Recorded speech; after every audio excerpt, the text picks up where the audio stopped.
Hi guys. This podcast we're going to talk about how to start a budget. And first I'm just going to go over some of my notes. Then I'll do a little review of what I came up with. And then we'll talk about another person, Nicole Rule, and how she says that what she did when she was overwhelmed with her finances, and then once she got her finances in order, she was so pleased with the results that she started helping other people get their finances, and therefore she started her own business. But I'll leave her information in the description. But first, we're going to talk about budget. Budgets. Now, most of the time, when you think of a budget, you are horrified and it becomes something quite unpleasant, especially if you're just making it paycheck to paycheck, or maybe not even barely making it paycheck to paycheck, or you're really have a lot of credit card debt. My husband and we did have a lot of credit card debt over 23 years ago, before my oldest was born. But we were determined to get a handle on that before she was born. And fortunately we did, because there were a lot of things in the news that happened once my daughter was born. There were a lot of things happening that we were just grateful that we had worked on getting out of debt. So budgeting gives you more freedom, because if you have a budget and you set aside money, let's say you set aside money for clothing. Supposing you have a little extra to spend on clothing when you set your budget. When you do spend that money on a piece of clothing, then you don't feel guilty, because you haven't dipped into your grocery money or your rent money. You set aside just a little bit of money for clothing or fun.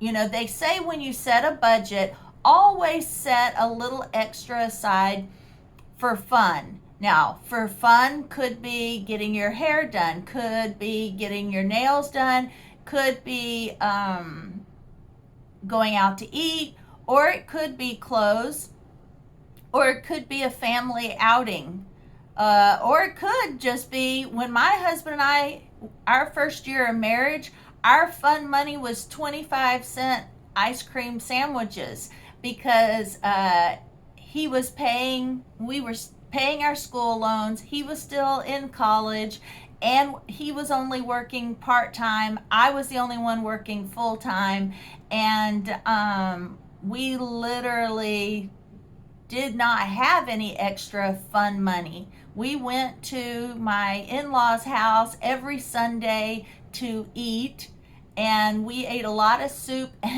ramen soup, and tuna fish sandwiches, which, I don't regret any of those days, because we were newlyweds, and it was tough on my husband more than it was tough on me.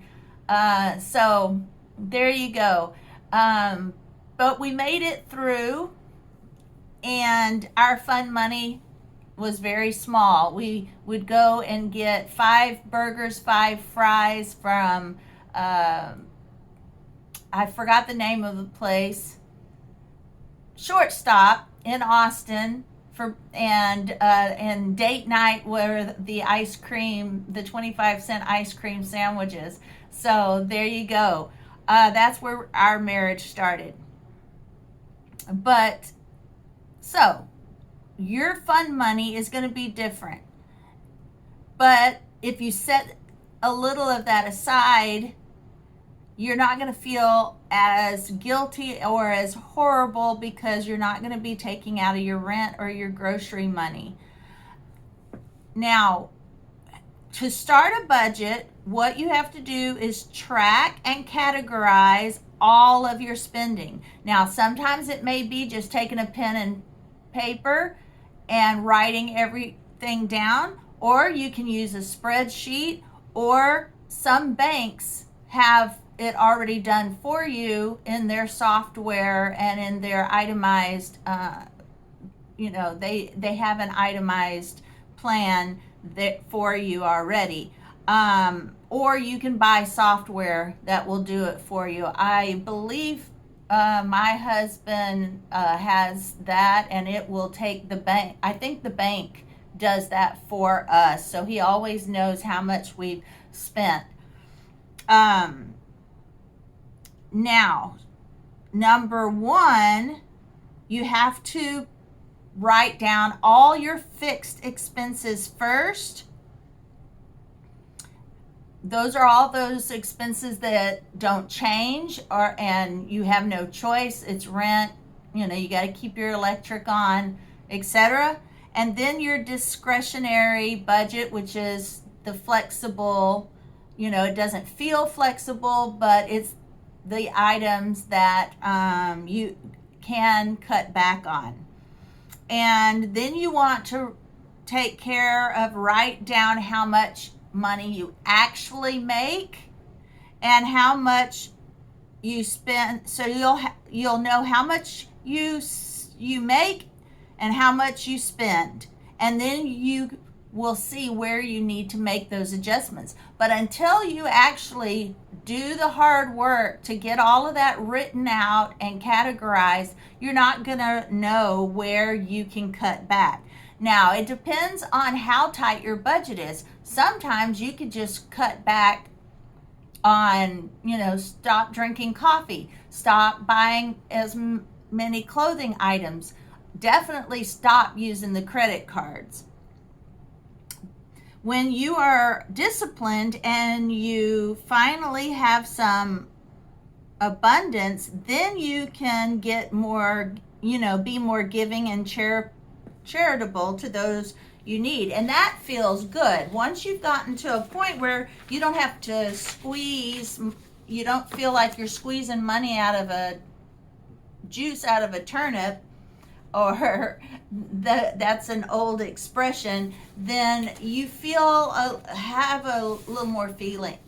I'm sorry, I can't talk today. You have a little more freedom. You won't feel as stressed. So I was listening to this couple talk about budgeting, and they said, learn the basics of how to create and stick with a family budget. It will be very freeing and rewarding. This is just a review of what I told you. Start somewhere. Even start with your pencil and paper. The very best thing you can do is start tracking your expenses. You'll be glad that you did, so you'll know where your money's going. Sometimes we think we're cutting back, and then we realize we're really not. Budgeting gives you more freedom because you have the knowledge of where your money is going, and you feel the freedom in knowing that if you spend money in one area, you're not taking away from the things that you need, and you feel less guilt. Knowing gives you the power and freedom to make choices. If you discover you don't have much in discretionary expenses, you need to rethink the equation. You may not really be able to reduce your housing costs, so you may have to look at other ways that you can make more money, or maybe rethink the job that you have. You may have to get another job and start making more money. You may have to get a second job. Just depends on how tight your budget is. Now, having a budget can really open communication between you and your spouse. It can be negative or it can be positive. If you don't have the information to draw from, then you're just going to be a train wreck because you are constantly going to be at odds, especially if one of you is a saver and one of you is a spender. Now, this couple I was talking to, he happens to be the saver and she happens to be the spender, and he said he would do without to stay on budget and to save money. And that's kind of the way it is in my house, except it's flipped. I'm the saver, he's the spender. So sometimes, but of course, our budget isn't as tight as it was when we first got married. So sometimes I realize that I'm not trying to have any fun, and I will spend, and he encourages me to spend because I don't spend, if you understand my meaning. He doesn't mind me spending because he knows I'm very tight. And he knows that I'm not going to overdo it. So he's a little more trusting. Now, don't compare yourself to others. Remind yourself that you are in the driver's seat and you can make decisions and set goals to accomplish those things you want to accomplish, and to give yourself the freedom to choose what you really want.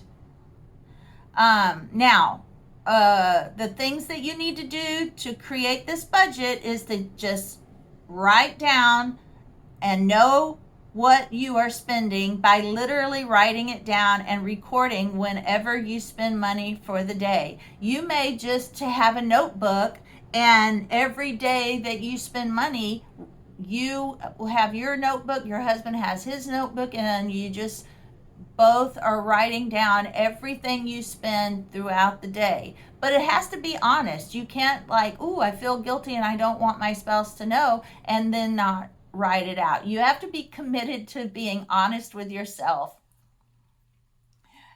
Put all of your expenses into categories that make sense to you. For example, housing costs would be a category. Utilities is a different category. Groceries or eating out. But separate out what your fixed expenses are, things that you cannot really change or impact, like maybe your mortgage, your rent, your utilities. This way you can see what you're spending on those. And then you have your discretionary spending, and you can work on creating a budget from there. Once you have created a budget, stick to your numbers, be intentional about what you do spend. All right, now I'm going to talk a little bit. I'm going to go into Nicole Rules Ideas and what she says. And she says how to organize your money when you're overwhelmed. Step 1, stop spending on credit. Step 2, all spending comes from one account. When her and her husband were learning how to get a handle on money, we stopped all of our credit card usage and moved all of our spending to one joint account. Step 3, have a separate savings account.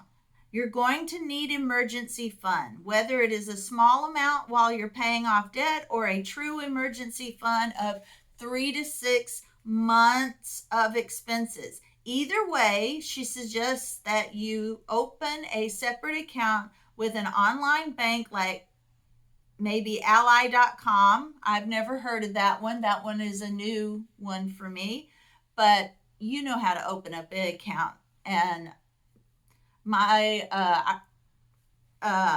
but anyway, so you can take advantage of the extra interest you'll earn, but it also takes this money out of sight of your regular bank so that there's not a huge temptation to spend it. Okay? And then number 4 is organize your debts and bills. If your goal is to pay off debt, it's time to create a list of your debts and organize them in order from smallest debt at the top to largest debt at the bottom. Now, this is the order you will pay these debts off. Always start with the smallest debt, regardless of interest due. It will help you get a win and keep your motivation up to keep going. And 5, organize your bills within your budget. If you don't have a budget figured out yet, now's the time to decide how you're creating one. Okay? So, you need to work on budget, and like I said, I'm going to give you information. She also suggests how to prepare for a no spending challenge, and she has some tips there. Step 1 is to decide to do it together as a couple. Unless you're single, then of course your mission for this step is to decide together, if you have a spouse, what your why is. Why do you want to do something as crazy as having a no spending challenge, or a no spending month, or a no spending year? Some have done it. I don't know if I could have a no spending year, but I might be able to have a no spending month or two. But of course, I don't have an excruciatingly tight budget as I used to. Step 2, create your no spending challenge. She says, set a realistic grocery budget and stick to it for the month. No use of gift cards or other free money to buy things. It just feels like you're cheating. You can buy essentials like car repairs, doctor visits, things that are necessary to keep your life going, but no dining out, no Target runs, no clothing, no new toilet paper, but no toiletries, nothing new. No to anything that is not essential to keeping life going. Haircuts and getting nails done are not essential to sustain your life, but you get to decide your own rules and how strict you want that no spending challenge to be. And then make a plan. If you fail to plan and then you plan to fail. Success is something as countercultural as a no spend challenge will only happen with intention and planning. Write down where you may encounter challenges and plan ways to overcome them. Talk to your kids.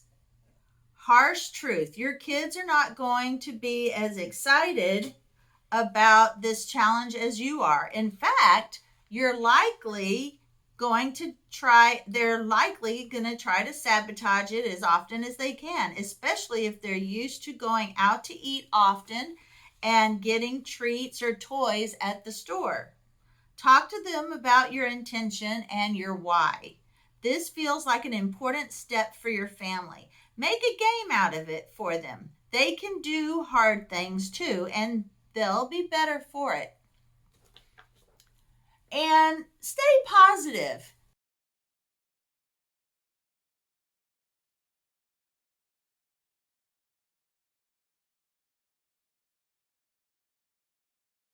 You be disciplined.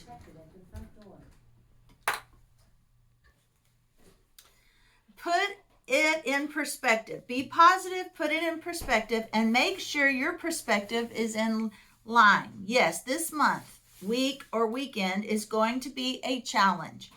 Any disruption to habits and behaviors is.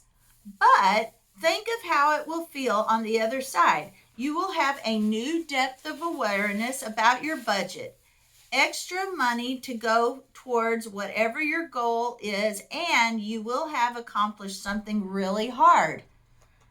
And hard is when the growth happens.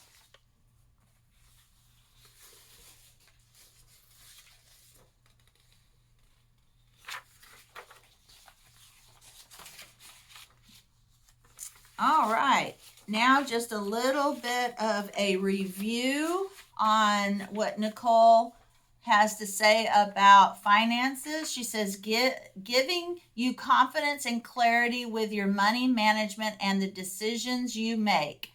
Make a life you love starts with organizing your finances, really.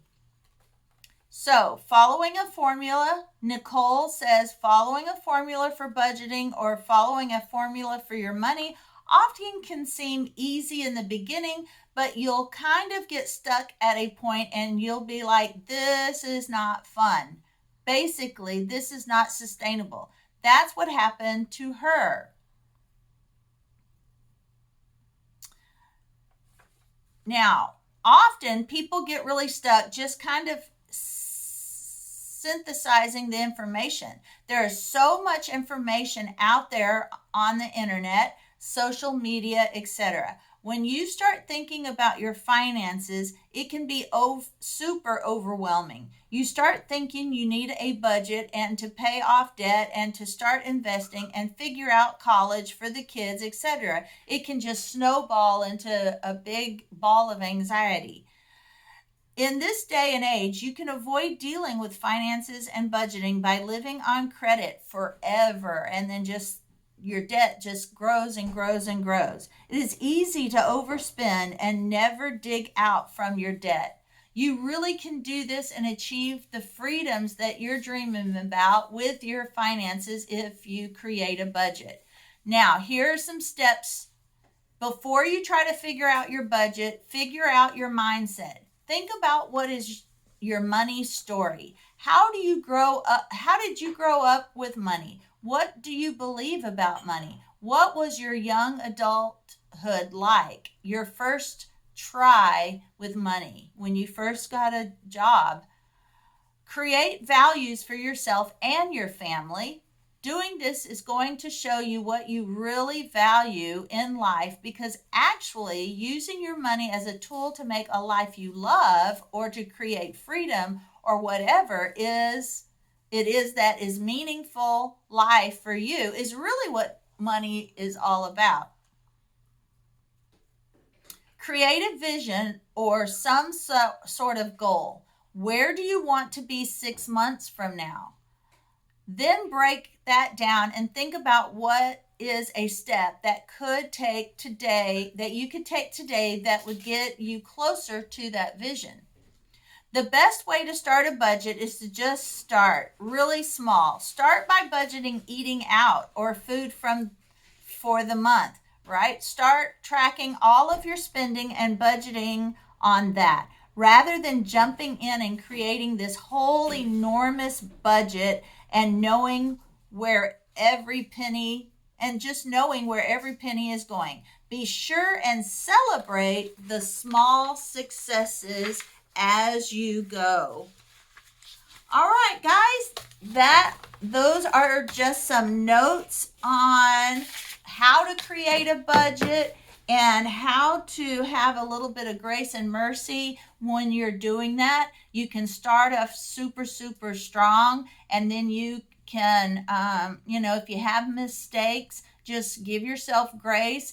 And, if a super, super strict budget is not working for you, you can ease it up a little bit, or you can take a break. If you were cutting back eating 4 times a month to not eating at all every month, and 1 month you just decide to go out to eat, that's okay. You can do that every so often. Just don't take such huge breaks that you can't get back on track or you sabotage yourself. And don't take too long a break. Just, take breaks in certain areas, and try to make it more fun, if that is even possible when it comes to budgeting. But if you can do it and pay off all of your credit card debt, you will be happier for it. You will have a lot more freedom. You'll have a lot less stress and anxiety, and you really will not ever regret it. All right, guys, that is it for this podcast, and I will see you on the next one. Thank you for watching. I appreciate you.